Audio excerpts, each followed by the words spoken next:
করবেন কি বিশ্বাস করবেন? আমাদের লিডারশিপ ট্রেনিং চলতেছে। আপনারা যখন টিমে কাজ করেন না, ধরেন এই টিমে উনি আছেন, ধরেন এই স্যারের সাথে আপনি টিমে কাজ করছেন, ফার্স্ট কাজ উনি কি কর্তা? বন্ধু। সো আমরা যখন কোনো টিমে কাজ করব সবাইকে মনে করব এক টিমের অংশীদার। পরিষ্কার? দ্বিতীয় কি? পরামর্শদাতা নয়। আমার সোনার বাংলা আমি তোমায় ভালোবাসিতে পরামর্শ প্রচুর পাওয়া যায়। কিসে? ফ্রি।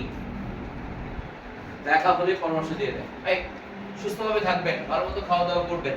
এই আমাকে এখন সবাই পরামর্শ একটা দেয়, কি পরামর্শ জানেন? এই আপনার পেটটা কিন্তু বেড়ে যাচ্ছে, কমান।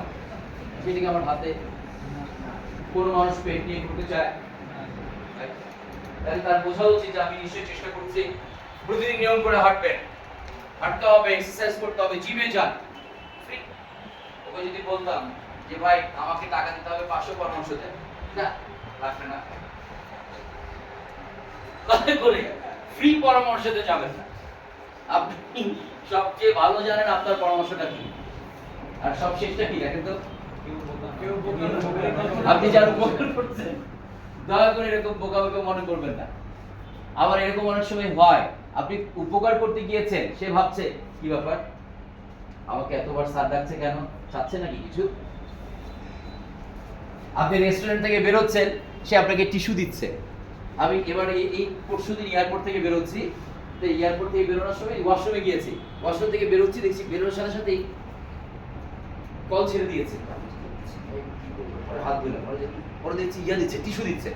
আমি তো হচ্ছে যে কি ব্যাপার, চাচ্ছে না আমার মানসিকতা কোথায় গিয়েছে দেখেন। এটা কিন্তু নর্মাল হওয়া উচিত না।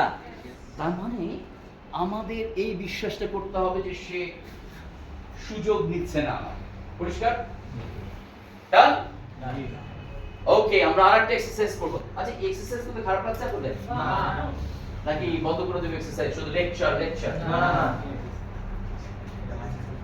ওকে, সো একটা করে নিয়ে পাস করে দিবেন। এখানে কিছু সঠিক কিছু সঠিক নয় এরকম তথ্যের কথা বলা